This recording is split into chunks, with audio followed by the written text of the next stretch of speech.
quem não me conhece, meu nome é Vinícius Vieira e hoje nós falaremos sobre o capítulo 27 do Evangelho segundo o Espiritismo, Pedi e obtereis.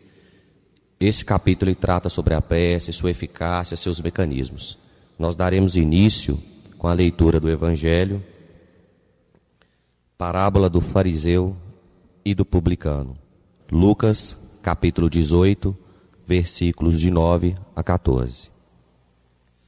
Jesus lhe disse ainda esta parábola a respeito de alguns que se vangloriavam como se fossem justos e desprezavam os outros.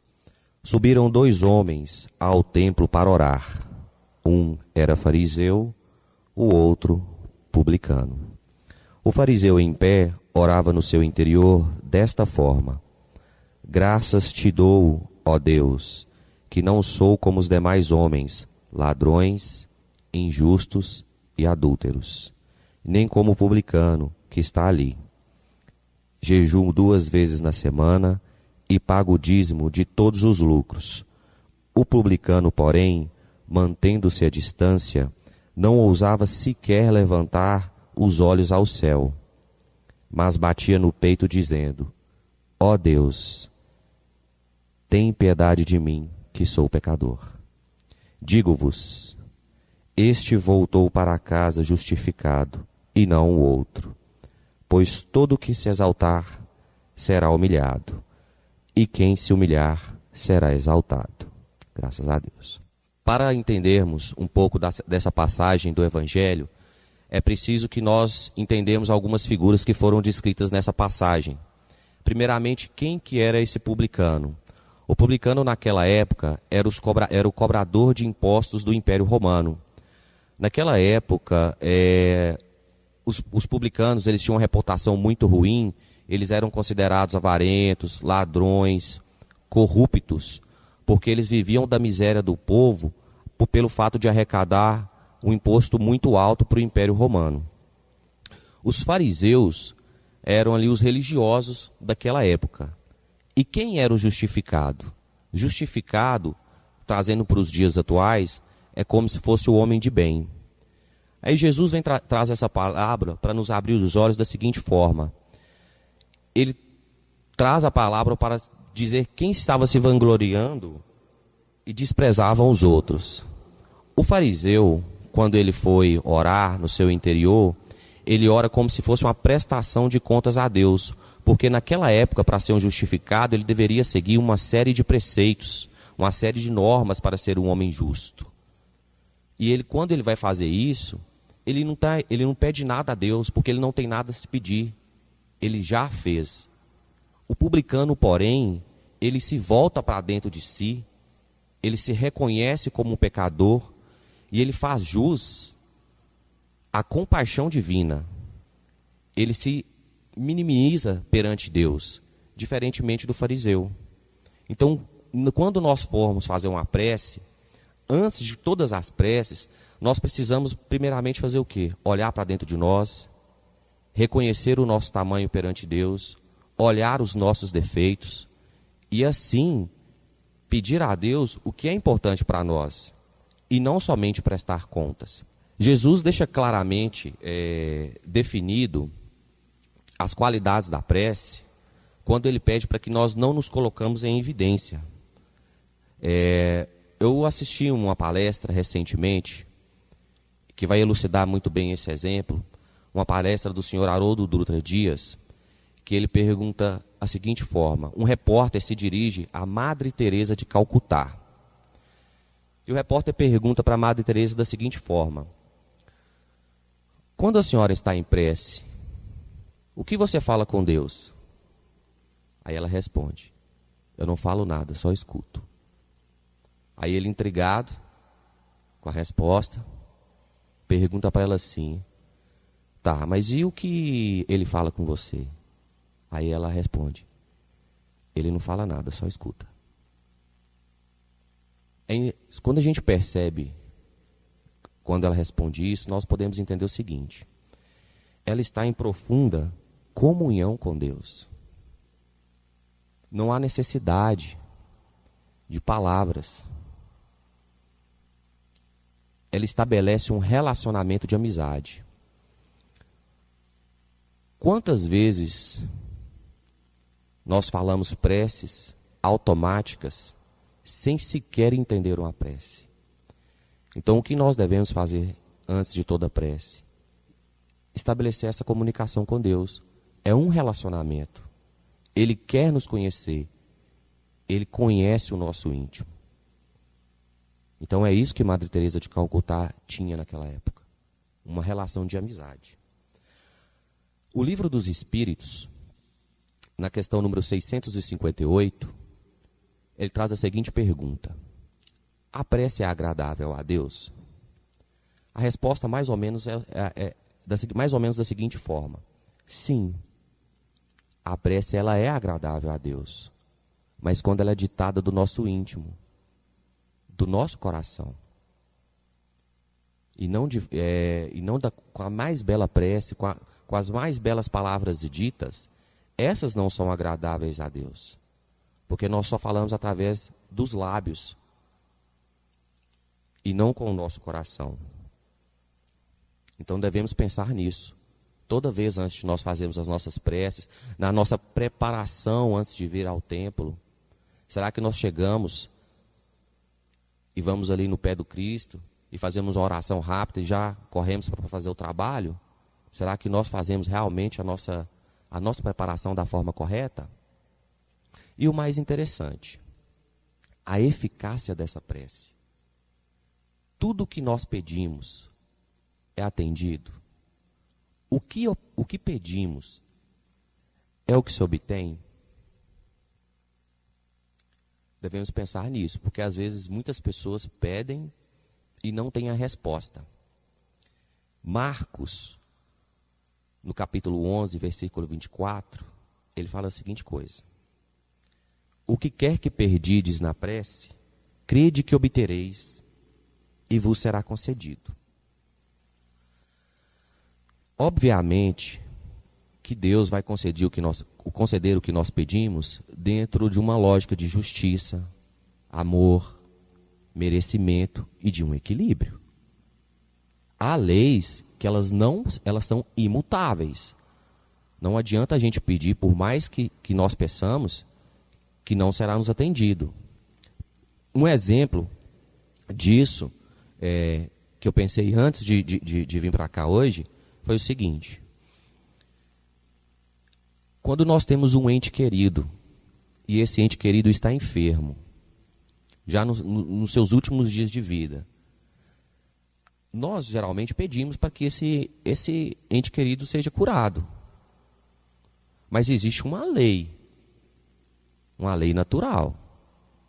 Então, às vezes, é isso que essa passagem traz, que segundo o Evangelho, segundo o Espiritismo, nós não podemos levar ao pé da letra. Tudo tem uma lógica. Por exemplo, um médico, quando ele submete um paciente a uma cirurgia, ele sabe que aquele paciente vai sofrer um pequeno tempo, mas logo ele será curado. Então seria ilógico concluir essa máxima ao pé da letra: tudo o que pedimos é o que obteremos. Nem sempre. Eu vou ler uma passagem que eu aprendi recentemente, que vai mostrar para nós, clarear para nós como devemos pedir e o que devemos esperar. Eu pedi forças e Deus me deu dificuldades para me fazer forte. Eu pedi sabedoria e Deus me deu problemas para resolver. Eu pedi amor e Deus me deu pessoas para ajudar. Eu pedi favores e Deus me deu oportunidades. Eu não recebi nada do que pedi, mas tive tudo o que precisava. Autor desconhecido. Deus dá os meios para nós atingirmos o que nós pedimos em nossa prece. Não adianta eu rezar pedindo abundância. Será que realmente é isso que nós precisávamos? Dinheiro, casa, carro, felicidade. Será que é realmente isso? O Espiritismo nos ensina a multiplicidade de vidas, as sucessivas reencarnações. Então, a espiritualidade superior, ela sabe melhor do que nós o que é melhor para nós mesmos. Então, há situações que não nos é concedido pelo não merecimento. Existe um ditado que fala, ora e labora. O essencial não é pedir e trabalhar também. Basta pedir um emprego bom sem você trabalhar? Basta pedir uma promoção no emprego sem você fazer por onde? Não.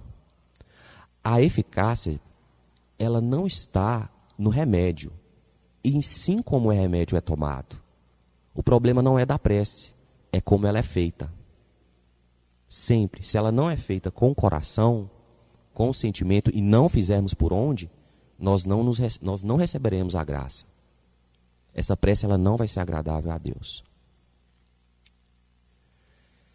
E como que isso se dá? Que é uma parte muito interessante para quem está desenvolvendo, iniciando os seus trabalhos. Como que se dá esse mecanismo da prece? Nós sabemos que não existe mágica no que nós fazemos, tudo tem uma razão. A prece, ela é uma invocação.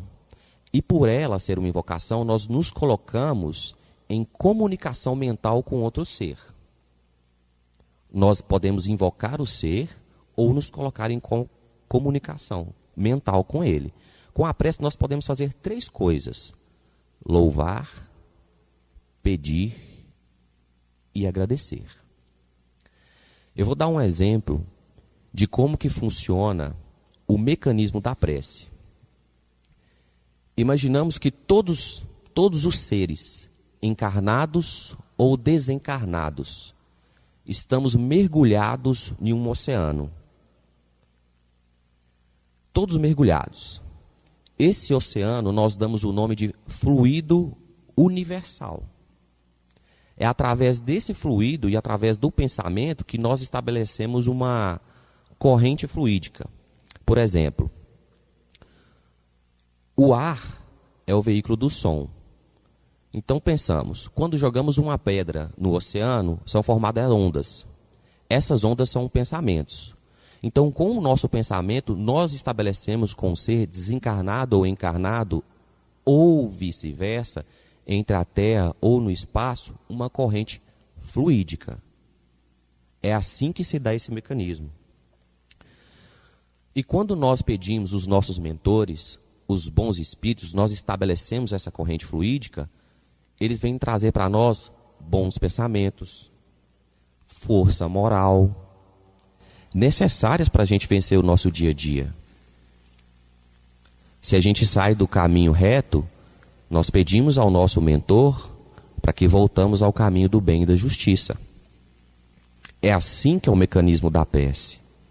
Ele é estabelecido através dessa corrente fluídica.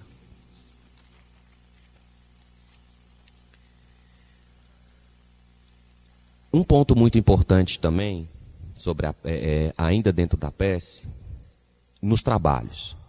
Quando os doutrinadores e os médios de incorporação vão preparar, é muito importante nas mesas de assistência nós mantermos em prece.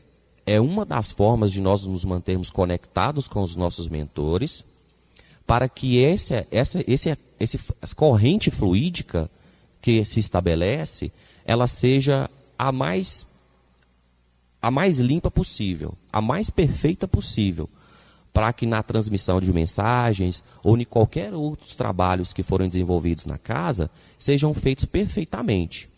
Repito, não importa as mais belas palavras que sejam ditas, e sim o sentimento. Não importa a quantidade do nosso trabalho, e sim a qualidade.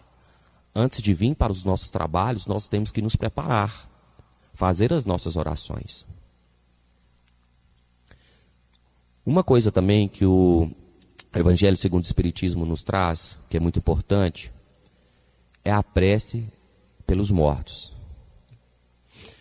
Os espíritos desencarnados, eles reclamam muito as preces.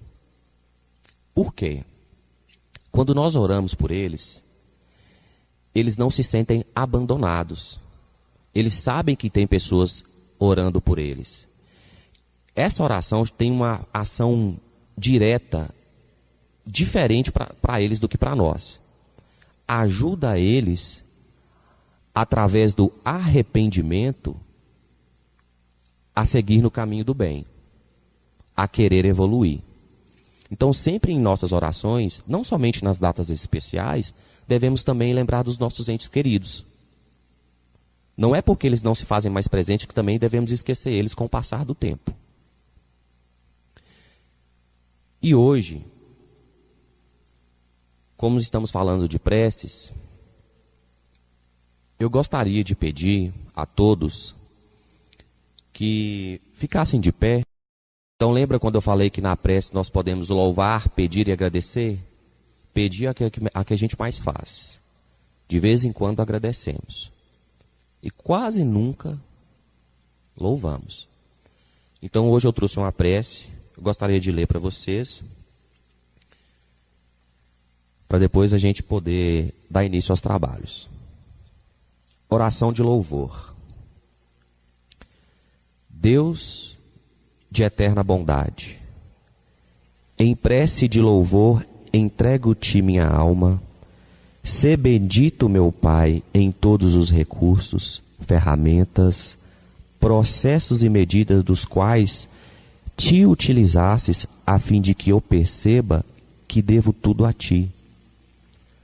Agradeço-te, pois, o tesouro da vida, a presença do amor, a constância do tempo, o sustento da fé, o calor da esperança, que se acena no porvir, o santo privilégio de servir, o pensamento reto que me faz discernir o que é mal e o que é bem, na clara obrigação de nunca desprezar ou de ferir alguém. Agradeço-te ainda a visão das estrelas a esmaltarem a glória do lar celeste, as flores do caminho, os braços que me amparam e os gestos de carinho dos corações queridos que me destes. Por tudo te agradeço, e quando despojar-me dos bens que me exaltas, ensina-me, Senhor, a devolver tudo o que me emprestaste. Por piedade, ó Pai, deixa-me em tudo por apoio e dever, a bênção de aceitar e o dom de compreender. Graças a Deus. Então, para finalizar essa palestra, agradeço a presença de todos.